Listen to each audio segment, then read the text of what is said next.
Shalom, Bapak Ibu, Saudara-saudari yang dikasihi oleh Tuhan Yesus Kristus. Selamat berjumpa kembali di channel Suara Rohani Kristen. Pada kesempatan malam hari ini, kita akan sama-sama mendengarkan khotbah yang akan disampaikan oleh Ibu Pendeta Dewi Pasjir dengan tema Kiat Hidup Sukses dari Seorang Daniel. Dan sebelum kita mendengarkan khotbah pada malam hari ini, saya akan membacakan satu ayat firman Tuhan yang terambil di dalam Yeremia pasal 17 ayatnya yang ke-7. Diberkatilah orang yang mengandalkan Tuhan, yang menaruh harapannya pada Tuhan. Ya, silakan duduk Bapak Ibu. Puji Tuhan, kita tidak punya banyak waktu. Paling firman Tuhan ini sekitar setengah jam sampai 40 menit. Karena itu saya berdoa biar kita beri perhatian. Ya, kita mau beri hati kita, karena orang yang menerima firman dengan segala ketulusan hati, mereka akan melihat buah-buah dari firman itu sendiri. Nah, hari ini saudara, kita mendapat tema tentang kiat hidup sukses dari seorang Daniel. Siapa yang mau sukses? Ya, semua pasti pengen sukses.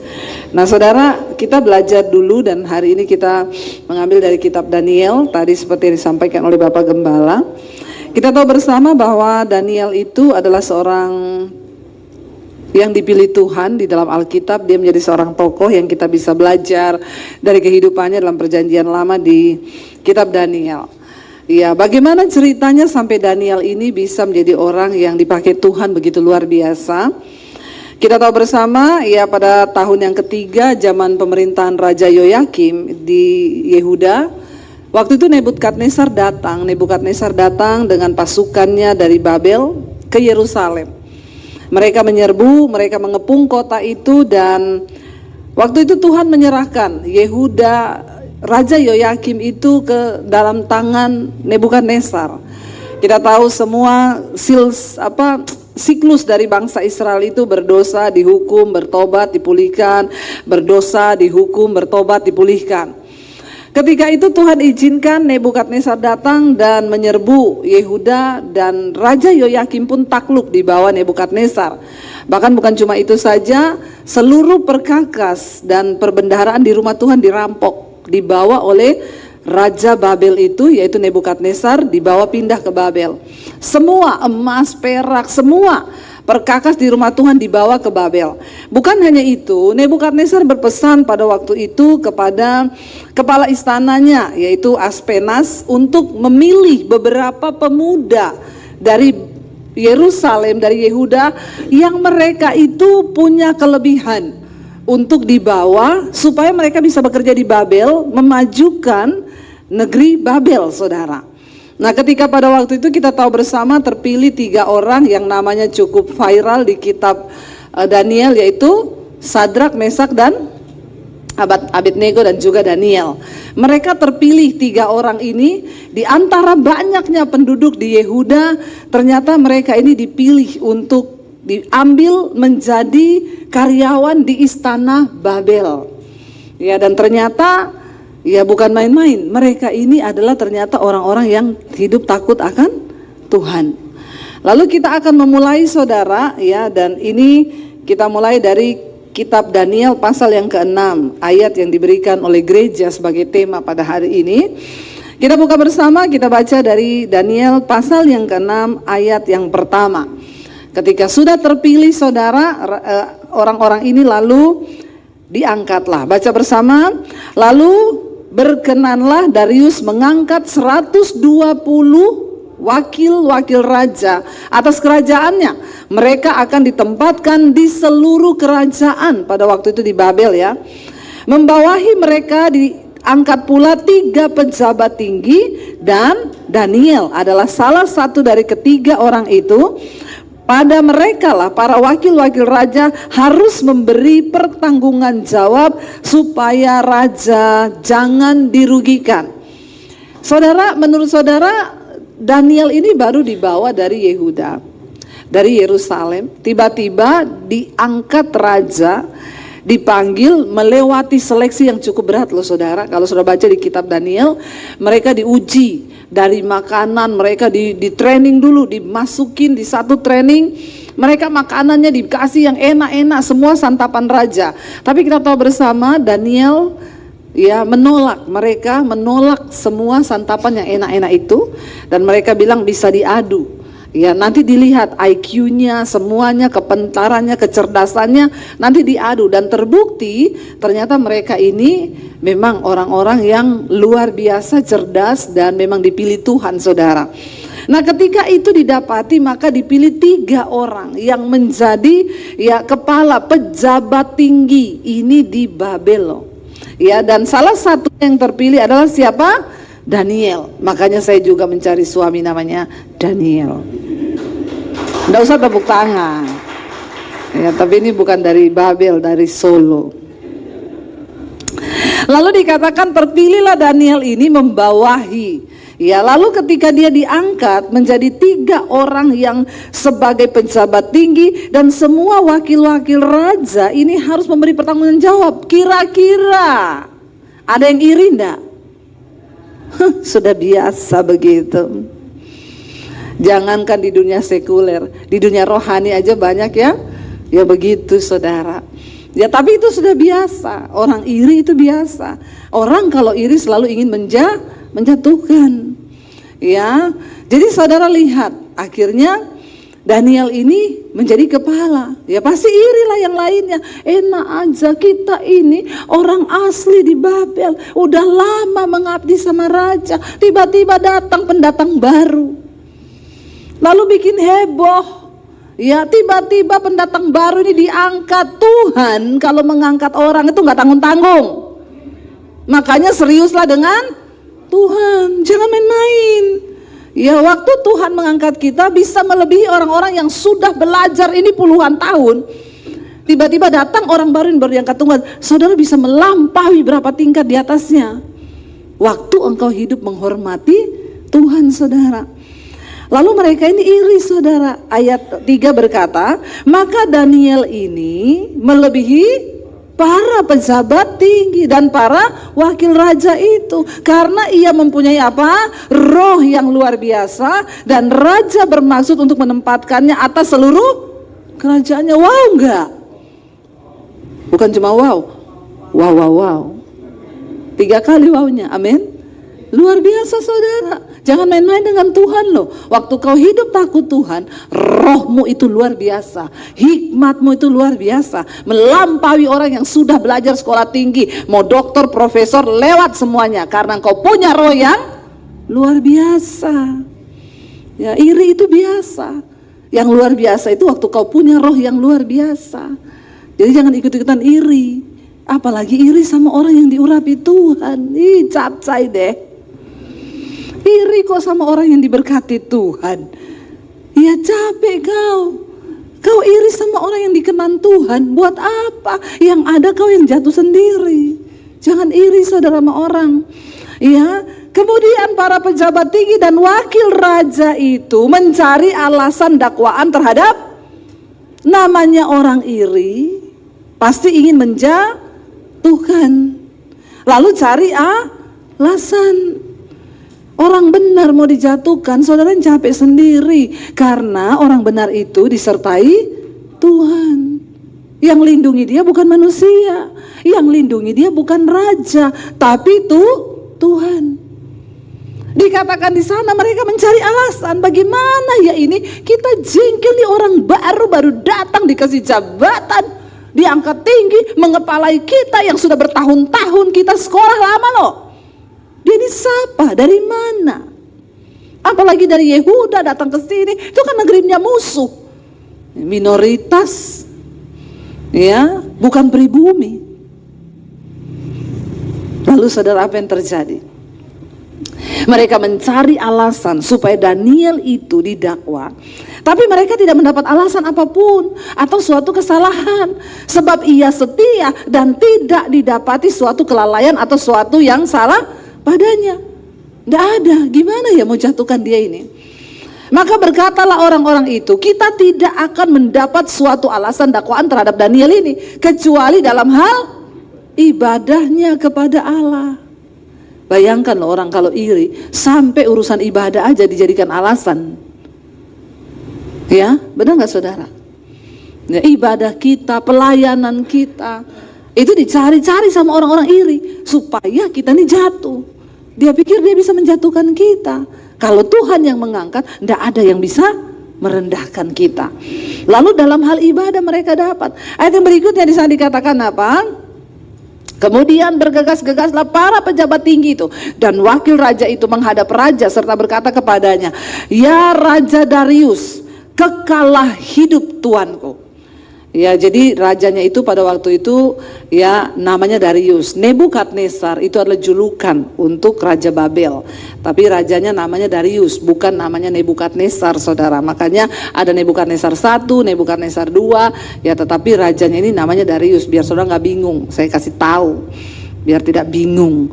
Ayat yang ke-8 bilang apa? Semua pejabat tinggi kerajaan ini, semua penguasa dan wakil raja, para menteri dan para bupati telah mufakat supaya dikeluarkan kiranya suatu penetapan raja dan ditetapkan suatu larangan, agar barang siapa yang dalam 30 hari menyampaikan permohonan kepada salah satu dewa atau manusia kecuali kepada tuanku ya raja, maka ia akan dilemparkan ke dalam gua singa. Mereka mencari alasan susah, saudara. Lalu mereka cari-cari. Orang tuh kalau iri sukanya cari-cari. Dalam hal ibadah mereka mendapatkan satu kesalahan. Mereka tahu bahwa Nebukadnezar Raja Darius itu tidak percaya kepada Allah, apalagi Allah Israel. Lalu mereka bikin satu usulan kepada raja. Bayangkan, bersepakat semua, mulai dari wakil raja, para menteri, bupati. Ini semua pejabat-pejabat, saudara. Maka kita berdoa di bangsa kita ini supaya para pejabat punya roh takut akan Tuhan. Tidak usah iri-irian, ya, tidak usah bikin persekongkolan, menjatuhkan orang satu dengan yang lain. Dikatakan mereka bermufakat untuk menjatuhkan dan menjebak Daniel supaya bukan cuma pengen jatuhin, mati, dibuang ke dalam gua singa. Lalu saudara mereka bilang, raja kan pasti senang, raja ini yang kami agungkan, tidak boleh orang lain menyembah kepada dewa lain selain kepada raja. Maka bikinlah raja, karena kami sangat menghormati raja. Kok yo pas raja ini kupingnya tipis terus makan puji lagi, maunya dipuji-puji, saudara. Ya kalau rajanya benar kan gak usah begitu, namanya orang juga punya agama masing-masing, biar dia berdoa kepada Tuhannya, kan harusnya begitu. Tapi seringkali Tuhan akan izinkan bahkan orang-orang di sekeliling tidak berpihak kepada kita. Yang penting selama Tuhan berpihak kepada kita, jangan takut. Amin, saudara. Dikatakan di sana akhirnya ditetapkan suatu larangan. Yang menyampaikan permohonan berdoa kepada siapapun, dewa, manusia, kecuali kepada raja, maka dia pasti dibuang ke gua singa. Ayat yang berikutnya berkata begini, ayat 9. Oleh sebab itu ya raja, keluarkanlah larangan itu dan buatlah suatu surat perintah yang tidak dapat diubah menurut undang-undang orang Media dan Persia, yang tidak dapat dicabut kembali. Memang ngeri, saudara, orang tuh kalau iri, ngeri sekali. Jangan biarkan iri hati menguasai hidupmu, itu jahat di mata Tuhan. Sebab itu Raja Darius membuat surat perintah dengan larangan, dibikin, saudara, oleh raja. Ya, dibikin surat perintah itu dengan larangan. Di sana dikatakan apa? Ayat yang berikutnya, demi didengar Daniel bahwa surat perintah itu telah dibuat, pergilah ia ke rumahnya. Dalam kamar atasnya ada tingkap-tingkap yang terbuka ke arah Yerusalem. 3 kali sehari ia berlutut, berdoa, serta memuji Allahnya seperti yang biasa dilakukan. Waktu Daniel dengar surat itu dibuat, dia nggak bingung, dia nggak takut. Apa yang dia lakukan? Dia semakin mencari Tuhan.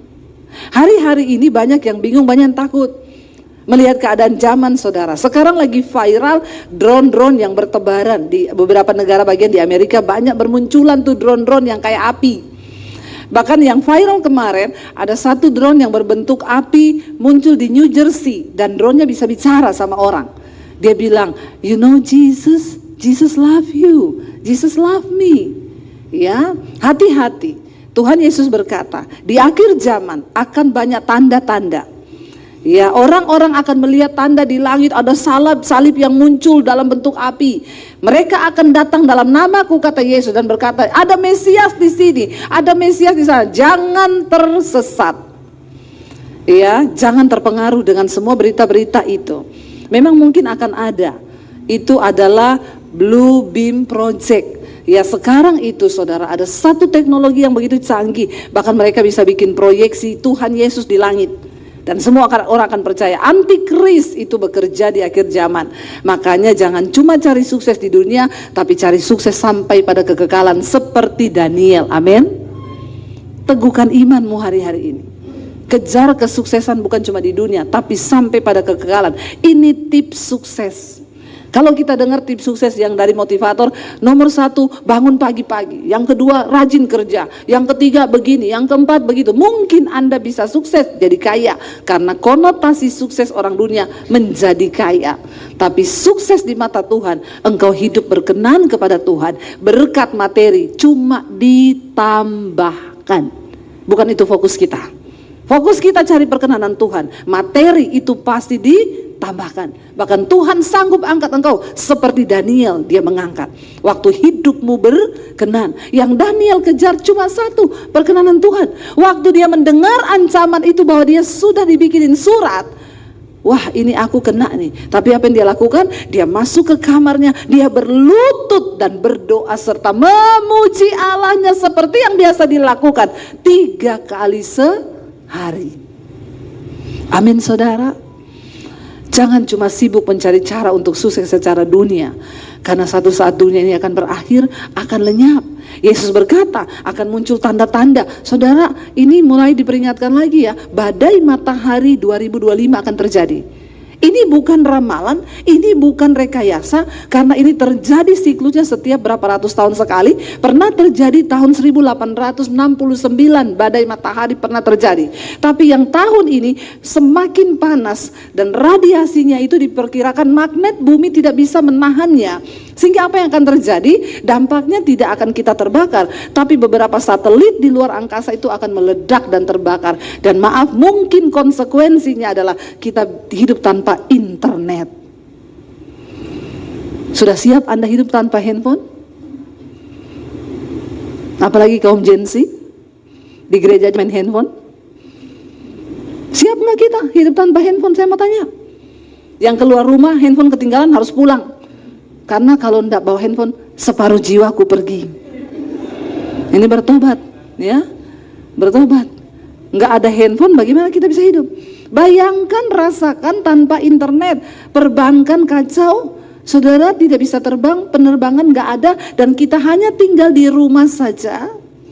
Dan semua kembali kepada seperti biasa, tidak bisa beli pakai QRIS dan lain sebagainya, ya semua pakai cash lagi. Ya saya bersyukur sih kalau ini memang diizinkan Tuhan. Mungkin bumi ini perlu disetting ulang karena sudah terlalu banyak kejahatan. Ya, kita harus kembali seperti zaman dulu, ya udah nggak apa-apa. Tapi mungkin listrik nggak ada. Bagaimana itu akan terjadi? Apakah kita siap?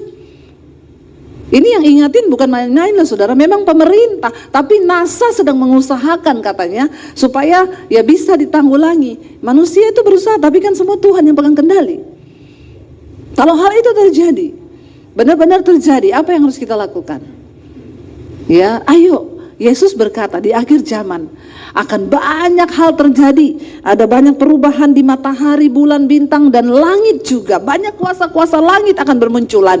Dan melihat semua tanda-tanda itu, banyak manusia di bumi akan takut dan kebingungan. Bahkan banyak yang mati karena kecemasan. Itu yang Yesus katakan di akhir zaman akan terjadi. Makanya lebih baik sekarang kita hidup takut Tuhan, karena memang akan takut beneran di akhir zaman.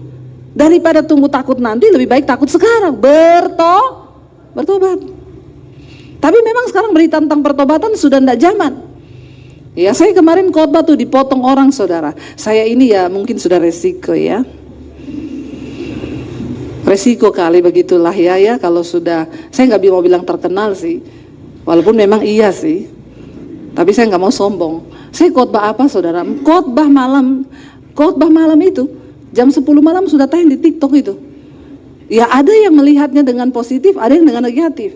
Khotbah saya kemarin tentang LA itu viral. Saudara juga nonton itu? Udah dapat ya? Dan saya di komen oleh seorang dokter saudara. Ya, dia berkata, si Debbie Basir ini bodoh sekali. Nggak apa-apa, ya namanya dokter juga paling pintar pasti ya. Seperti Daniel kan, saya ini siapa? Ya mau diapa? Saya ini cuma orang yang, ya nggak ada apa-apanya lah saya ini dibanding tokoh-tokoh yang sudah punya nama itu. Saya cuma orang yang, ya ketemu Tuhan dari desa dan nggak ada apa-apanya. Nah saya dibodoh-bodohi.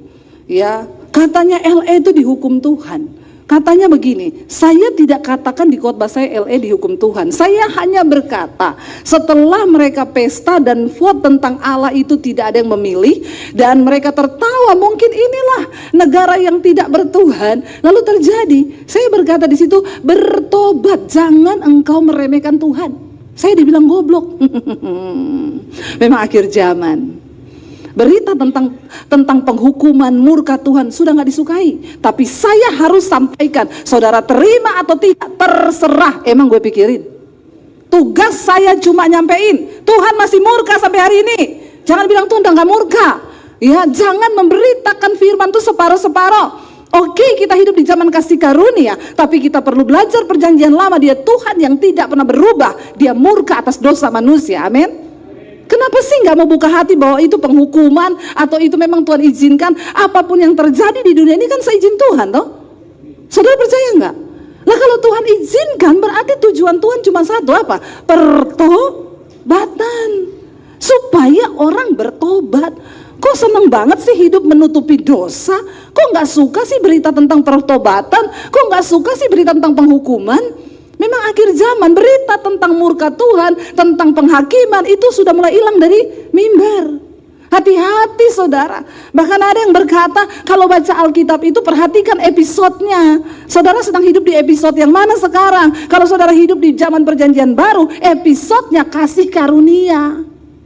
Ada Alkitab episode. Jadi kalau kau tidak suka nonton yang episode ini, dilewatin aja. Begitu itu Alkitab. Hello, baca perjanjian lama. Memang gak enak isinya penghukuman semua itu perjanjian lama. Tapi kan Tuhan gak pernah berubah. Lebih baik kita belajar supaya kita tahu. Nah kalau perjanjian lama udah gak dipakai, kenapa hari ini ada khotbah tentang Daniel? Ini perjanjian lama juga. Ada begitu banyak nilai yang bisa kita pelajari. Tapi ya dokter gak bisa dibantah, paling pinter. Saya mah siapa?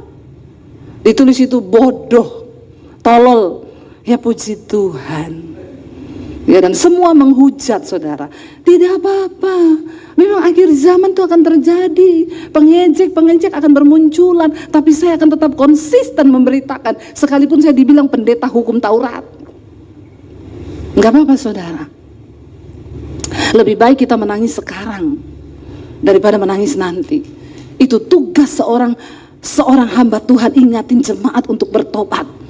Ingatin bahwa Tuhan akan datang kali yang kedua, bukan lagi membawa kasih karunia. Yesus akan datang kali yang kedua, dia akan berdiri sebagai hakim yang adil, yang akan memberikan kita upah. Kebinasaan kekal jika kita nggak bertobat, tapi kehidupan kekal bagi mereka yang sungguh-sungguh hidup menghormati Tuhan. Hormati Tuhan saudara. Saya bilang kita belajar dari LA kemarin. Bayangkan itu dalam sekejap semua yang dibangun, rumah triliunan habis. Apa yang bisa manusia andalkan? Jangan bangga kalau kau menjadi negara yang tidak bertuhan. Harusnya kau sedih kalau kau tidak menghormati Tuhan. Amin. Orang kita ini loh, napas aja nih pinjaman dari Tuhan loh. Hari ini kalau Tuhan bilang stop, kita nih mati. Emang ada yang karena kekayaannya bisa menambah umurnya? Nggak ada, semua karena kedaulatan Tuhan. Kita belajar hari ini, waktu Daniel mendengar dia diancam saudara, dia semakin menambah keteguhan iman. Dia masuk ke kamar, di situ ada tempat dia berlutut 3 kali sehari seperti biasanya. Jangan sampai ancaman, keadaan zaman hari-hari ini membuat engkau bingung sehingga engkau lupa untuk berharap bersandar pada Tuhan. Dunia semakin berubah, pasti. Ya, Banyak hal-hal yang aneh terjadi, kebingungan akan terjadi, ketakutan akan terjadi. Karena itu berpeganglah teguh pada firman Tuhan. Amin, saudara. Yang muda-muda, andalkan Tuhan. Jangan andalkan kekuatanmu. Jangan dengarkan hanya banyak motivator tentang tips-tips sukses, tips berhasil, tips kaya. Tapi hari ini baca Alkitab, karena sumber dari segala hikmat dan pengetahuan itu dari firman Tuhan. Gak ada yang lain. Hormati Tuhan. Datang sama Tuhan, berlutut sama Tuhan. Dikatakan di sana, waktu didengar Daniel, ayat 11, demi didengar Daniel, ya, bahwa perintah itu sudah dibuat, pergilah ia pulang ke rumahnya. Dalam kamar atasnya ada tingkap-tingkap. Ayat 11 multimedia perlu kopi nih ya. Ada tingkap-tingkap yang terbuka ke area Yerusalem. 3 kali sehari ia berlutut berdoa serta memuji Allahnya seperti yang biasa dilakukannya, tidak bergeser imannya. Ini ancaman yang menakutkan loh. Dihukum, dilempar di gua singa. Tapi saudara, dia tidak goyah, dia tidak takut, dia tidak gemetar, dia semakin menambah iman kepada Allahnya. Ayat yang berikutnya di sana dikatakan, ayat 12, lalu orang-orang itu bergegas-gegas masuk mendapati Daniel yang sedang berdoa dan bermohon kepada Allahnya. Ini yang mereka tunggu. Orang itu iri hati, pengen jatuhin orang, dan waktu kelihatannya orangnya masuk perangkap, dia begini, mati kau. Dia nggak tahu orang benar itu disertai Tuhan. Dia nggak tahu orang yang diurapi Tuhan itu disertai Tuhan. Raja mungkin tidak bela, karena mereka berpikir siapa yang akan bela kamu. Raja pun sepakat dengan kami, kau harus dibuang ke dapur, ke gua singa. Itu yang mereka tunggu. Yes, masuk perangkap. Ketika itu mereka cepat-cepat bergegas dengan hati yang senang. Mati kau, mati kau, mati kau, saudara. Mereka lupa bahwa Daniel menyembah Tuhan yang sanggup melakukan segala perkara yang jauh di luar akal logika manusia. Tuhan sanggup lakukan. Akhirnya dikatakan di sana, saudara, ayat yang ke-13 dikatakan, kemudian mereka menghadap raja dan menanyakan kepadanya tentang larangan raja. Bukankah Tuanku mengeluarkan suatu larangan supaya setiap orang yang dalam 30 hari menyampaikan permohonan kepada salah satu dewa manusia, kecuali kepada tuanku ya raja, akan dilemparkan ke dalam gua singa? Jawab raja, perkara ini telah pasti menurut undang-undang orang Media dan Persia yang tidak dapat dicabut kembali. Lalu kata mereka kepada raja, Daniel, salah seorang buangan dari Yehuda. Perhatikan, sangat merendahkan. Ya, salah satu orang buangan dari Yehuda, kaum minoritas di sini, bukan pribumi. Ya, dikatakan di sana apa? Tidak mengindahkan tuanku ya raja, tidak mengindahkan larangan yang tuanku keluarkan, tetapi 3 kali sehari ia mengucapkan doanya. Lalu dikatakan di sana, setelah raja mendengar hal itu, raja sebenarnya apa, saudara? Dikatakan di sana dibilang apa? Setelah raja mendengar, ini multimedianya ini, ya. Ayat 15 sekarang, multimedia ayat 15. Ayat 15 ya. Daniel 6 ayat 15. Ayat 15 ya. Setelah raja mendengar, ini multimedia perlu kopi loh. Kasihan. Coba pesanin kopi dulu sebelum duduk di situ. Ayat 15 sayangku. Siapa itu yang di belakang situ? Ya, tolong kasih kopi ya.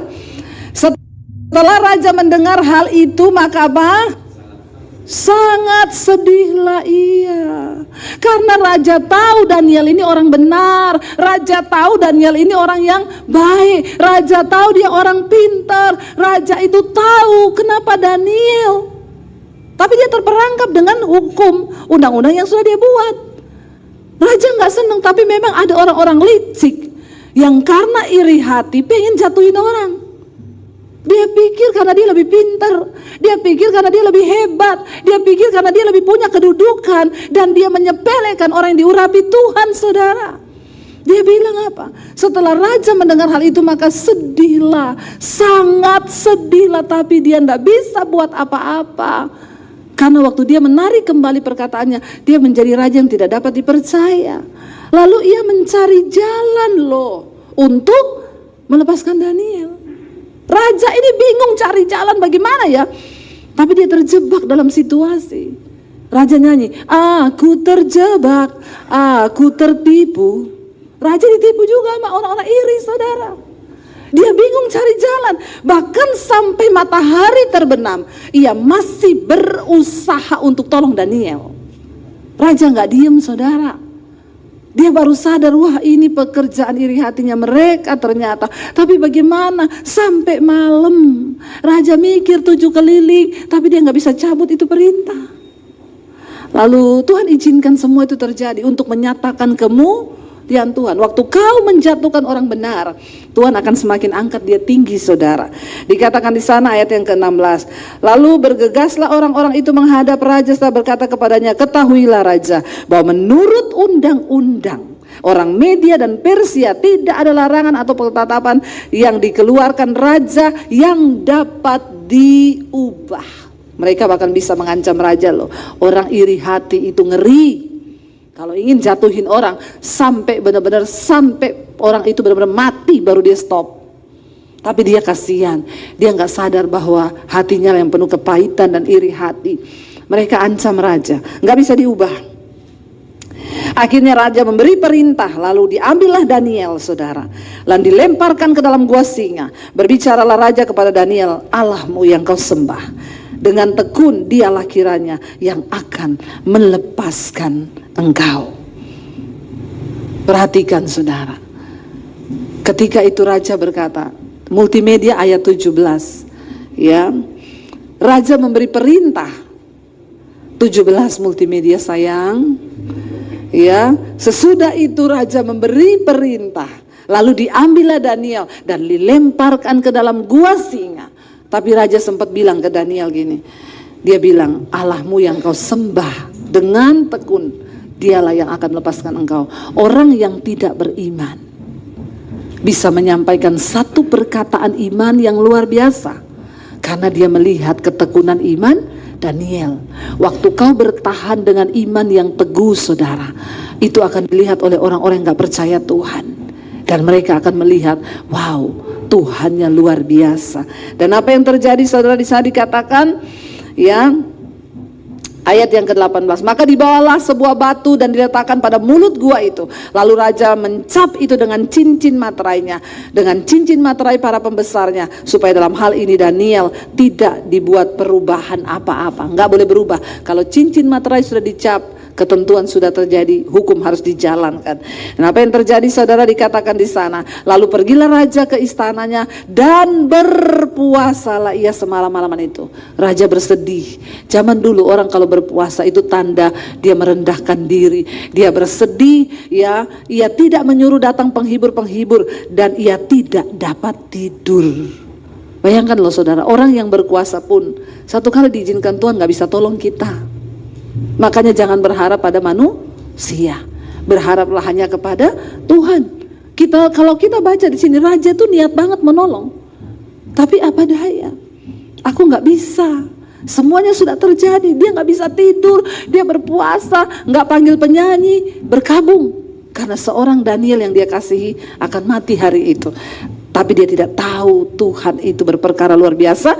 Ayat 20 berkata apa? Pagi-pagi sekali, ketika fajar menyingsing, bangunlah raja dan pergi buru-buru ke gua singa. Waktu dia bangun pagi, yang duluan dia pengen tahu bagaimana keadaan Daniel. Dia nggak lihat istri, dia nggak sarapan, nggak ditulis itu. Yang dia lakukan pertama, langsung lari ke gua. Dan ketika ia sampai dekat gua itu, berserulah ia kepada Daniel dengan suara yang sayu, bukan nyaring, sayu. Sedih, pasti mati kan. Daniel, dia berkata kepada Daniel, Daniel, hamba Allah yang hidup, Allahmu yang kau sembah dengan tekun telah sanggupkah ia melepaskan engkau dari singa-singa itu? Ini perkataan iman loh. Lalu kata Daniel kepada raja, ya raja, kekalah hidupmu. Raja kaget, saudara. Daniel berkata, Allahku telah mengutus malaikatnya untuk mengatupkan mulut singa-singa itu, sehingga mereka tidak mengapa-apakan aku, karena ternyata aku tak bersalah di hadapan Tuhan. Kau disalah-salahin manusia gak apa-apa, yang penting di hadapan Tuhan kau tidak bersalah. Kau digoblok-goblokin manusia, dibodoh-bodohin manusia, ditolol-tololkan, tidak apa-apa. Yang penting di hadapan Tuhan kau tidak bersalah. Malaikatnya dikirim untuk menolong Daniel. Karena ternyata aku tak bersalah di hadapan Tuhan, tetapi juga terhadap Tuanku ya Raja, aku tidak melakukan kejahatan. Tuhan itu maha menilai. Waktu kita hidup menghormati Dia, Dia memperhitungkan segalanya. Lalu ayat yang ke-25 berkata di sana apa? Lalu 24, sangat sukacitalah Raja. Raja senang banget Daniel tidak mati. Dan ia memberi perintah supaya Daniel ditarik dari dalam gua itu. Maka ditariklah Daniel dari dalam gua itu, dan tidak terdapat luka apa-apa padanya, karena ia percaya kepada Allahnya. Bukankah Tuhan yang pegang kendali atas segala sesuatu? Tuhan juga yang pegang kendali atas singa-singa itu. Sehebat apapun kuasa orang dan rekayasa orang menarik hidupmu, sebuas apapun masalah yang ada di depanmu, percayalah Tuhan berkuasa atas semuanya itu. Dan ketika Dia berkuasa, Dia sanggup melakukan segala perkara. Jangan remehkan Tuhan. Hormati Tuhan. Hormati Tuhan. Raja memberi perintah, tarik, ambil Daniel. Dan di situ saudara, dia bilang apa akhirnya? Semuanya berbalik. Makanya orang iri hati. Percayalah, kau waktu kau jahatin orang tanpa kau sadari, engkau sedang menggali lubang bagi dirimu sendiri. Ayat 25 baca bersama apa yang terjadi di sana. Raja memberi perintah, lalu diambillah orang-orang yang telah menuduh Daniel, dan mereka dilemparkan ke dalam gua singa, baik mereka maupun anak-anak dan istri-istri mereka. Dengar baik-baik saudara, waktu kau hidup jahat, anak cucumu, istrimu ikut menanggung semua kebusukan hati dan semua kebusukan hidupmu. Jangan sampai engkau menyeret-nyeret orang lain karena iri hati dan karena kejahatan kita yang tidak mau bertobat. Apa yang mereka lakukan? Kejahatan, iri hati, ingin menjatuhkan orang benar. Ini dosa yang sangat berbahaya loh saudara. Bahkan ingin membunuh seorang yang diurapi Tuhan. Dilemparkan semua sama anak istrinya. Belum dilempar, belum sampai ke dasar gua, singa-singa itu telah menerkam. Belum sampai udah disambut sama singa. Ya, singa nggak doyan sama Daniel.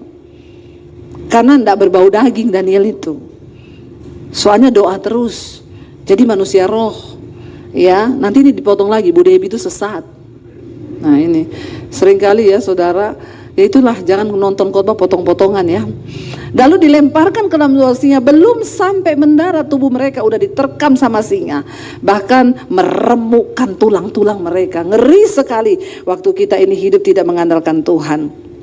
Lalu saudara dikatakan di sana ya ayat 26, kemudian Raja Darius mengirim surat kepada orang-orang dari segala bangsa, suku dan bahasa yang mendiami seluruh bumi. Bunyinya, bertambah-tambahlah kiranya kesejahteraanmu. 27, bersama ini ku berikan perintah bahwa di seluruh kerajaan yang kukuasai orang harus takut dan gentar kepada siapa?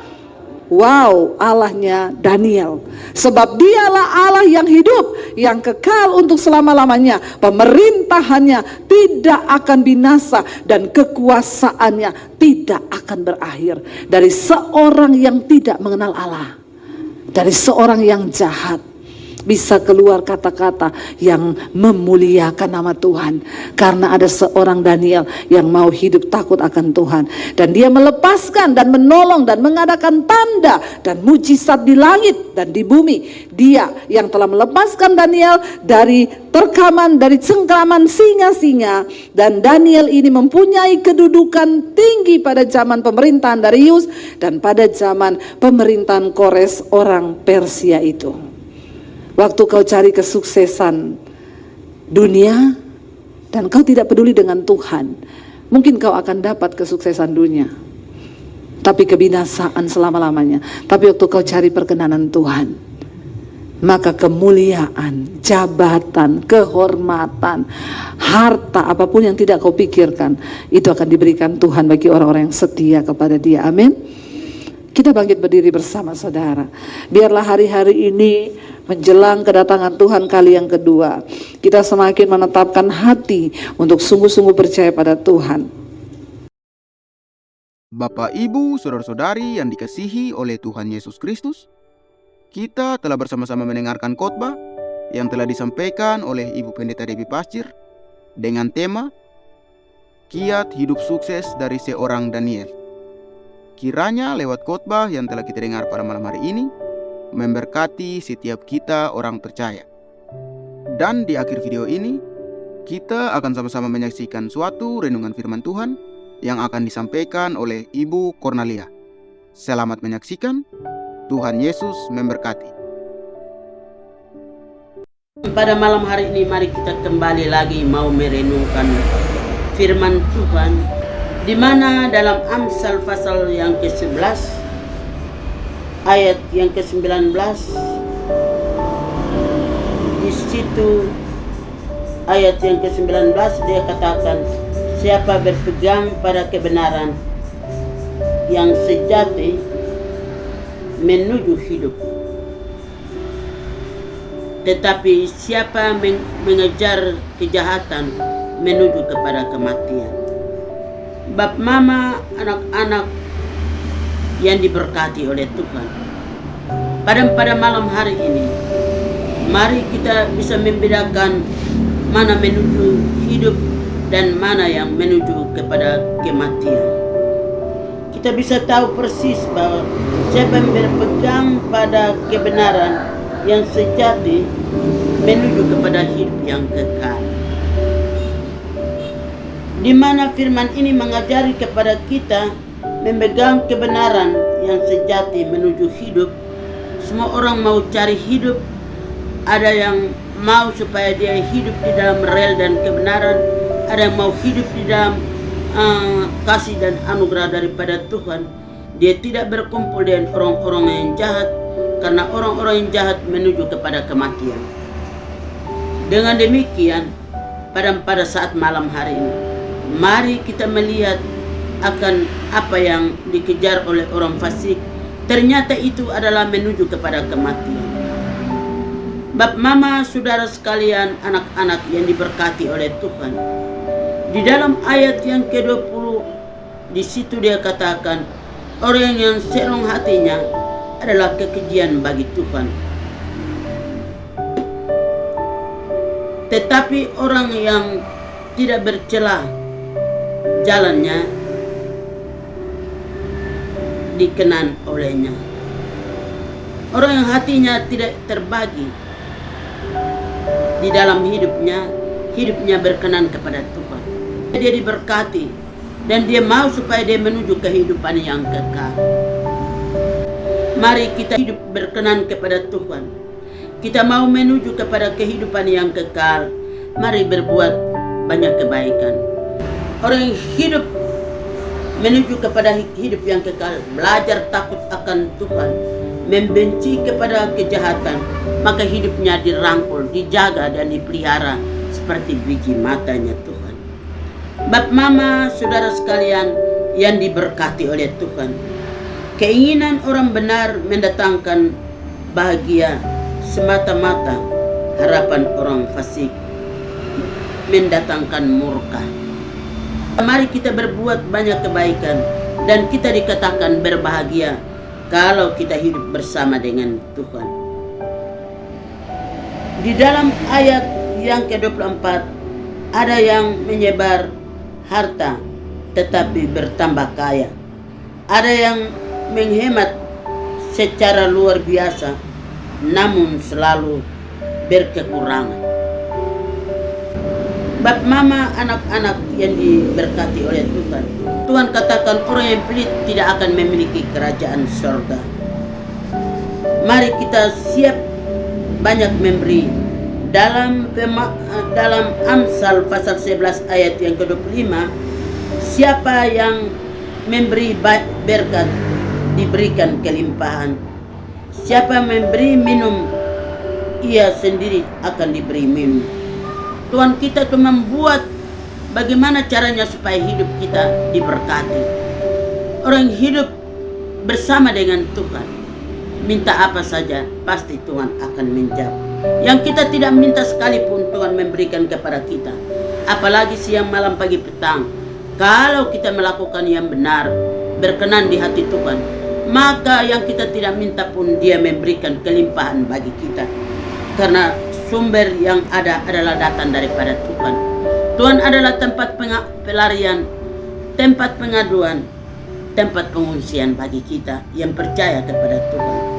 Yang penting tidak dengan ragu-ragu kepercayaan kita, supaya di dalam kehidupan kita selalu ada berkat yang kita gunakan dalam kehidupan kita.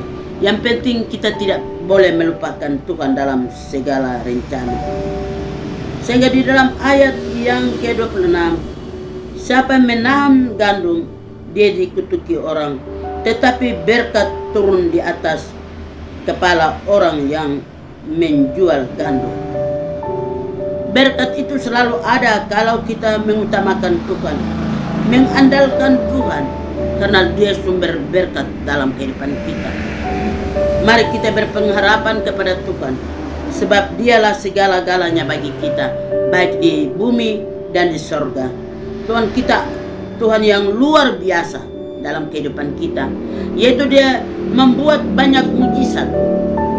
Dia memberikan 5.000 orang makan 5 ketol roti, ternyata masih ada sisa 12 bakul.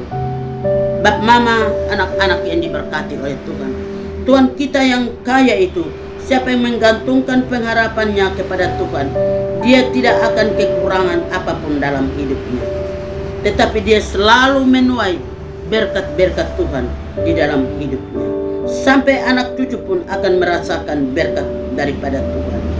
Bap mama, saudara sekalian yang diberkati oleh Tuhan, orang hidup menggantungkan pengharapan kepada Tuhan tidak pernah dikecewakan. Sehingga ayat yang ke-27 dari Amsal pasal 11, siapa mengejar kebaikan, berusaha untuk dikenan orang, tetapi siapa mengejar kejahatan akan ditimpa kejahatan. Masa sekarang mari kita mengejar yang baik, berbuat yang baik, menabur yang baik, dan kita dijadikan pohon yang ditanam di tepi aliran air, yang mengeluarkan bunga dan buahnya banyak orang menikmati, dan orang menceritakan kasih anugerah Tuhan dalam kehidupan kita lewat berkat Allah. Bap mama, anak-anak yang diberkati oleh Tuhan, pada malam hari ini mari kita merenungkan itu dalam kehidupan kita baik-baik. Di dalam ayat yang ke-28, siapa yang mempercayakan diri kepada kekayaannya akan jatuh, tetapi orang benar akan tumbuh seperti daun muda. Jikalau kita hidup mempercayakan diri kita dengan kekayaan, kita pasti akan jatuh dalam pencobaan. Sebab dalam hidup kita tidak mengandalkan Tuhan. Mari kita merenungkan firman ini lebih dalam dan lebih arti lagi kalau hidup bersama dengan Tuhan. Bap mama, anak-anak yang diberkati oleh Tuhan, pada malam hari ini ada 2 jalan yang Tuhan berikan kepada kita lewat Salomo. Sehingga dalam ayat yang ke-30 dia katakan, hasil orang benar adalah pohon kehidupan, dan siapa bijak mengambil hati orang. Ini dia menerangkan kepada kita bahwa dia memberi satu contoh teladan bagi kita. Orang yang berbuat kebaikan akan sama seperti pohon kehidupan. Siapa yang bijaksana mengambil hati orang bijak. Bergaul karib dengan Tuhan dan berbicara firman Tuhan, berbicara sopan, damai sejahtera dalam hidupnya, maka hidupnya diberkati oleh Tuhan. Sehingga pada malam hari ini kita akan diberkati di mana saja kita pergi dan kita berada. Ada wibawa Allah menyertai kita. Sehingga ayat yang terakhir di dalam ayat yang ke-31, kalau orang benar menerima belas kasihan di atas bumi, lebih-lebih orang fasik dan orang berdosa. Ternyata Tuhan Yesus datang ke dalam dunia untuk orang berdosa, tetapi tidak berkompromi dan dosa dalam hidupnya. dan tidak akan berkepanjangan orang berdosa dibiarkan untuk berbuat kejahatan. Dengan demikian, Tuhan melarang bahwa kejahatan itu jangan ada di dalam diri kita. Jangan duduk dengan pencemooh, jangan duduk buat hal-hal yang tidak berkenan kepada Tuhan. Maka malam hari ini, mari kita pulang di dalam firman ini dan kita berhati-hati melakukan yang baik, menyenangkan hati Tuhan. Kita diberkati oleh Tuhan dan kita menjadi sahabat Tuhan mulai dari malam ini sampai Maranatha, di dalam nama Bapa, Putra, dan Roh Kudus. Amin.